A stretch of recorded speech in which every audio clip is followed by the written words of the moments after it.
நான் இப்படியாப்பட்ட விஷயங்களை ரசிப்பேன். நீங்கள் ரசிப்பீங்களா அப்படின்னு சொல்லுங்கள். என்னென்னு பார்த்தீங்களா இருந்தால் இங்கே பாருங்கள், ஒரு பக்கம் தண்ணீரால் சூழப்பட்டிருக்குது, மறுபக்கம் தார் ஊற்றி ரோட் போட்டிருக்குது.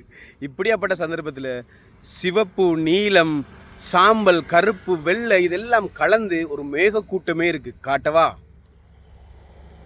பார்த்தீங்களா எப்படி இருக்குது? செம்மையாக இருக்குல்ல? இங்கே பாருங்கள் எப்படி வேறு லெவலில் இருக்குது தானே. இந்த மாதிரியான இயற்கையை நான் ரசிப்பேன். நீங்கள் ரசிப்பீங்களா அப்படின்னு சொல்லுங்கள்.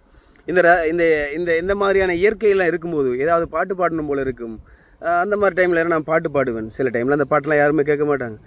ஒரு காதல் கடிதம் வேலை போடும், உன்னை காணும் சபலம் வரக்கூடும், நீ பார்க்கும் பார்வைகள் பூவாகும், நெஞ்சுக்குள் தைக்கின்ற முள்ளாகும், கண்ணே உன் கண்பட்ட காயம் கை வைக்கத்தானாக ஆறும், முன்னாலும் பின்னாலும் தள்ளாடும், அப்படியெல்லாம் பாட்டு வரும்.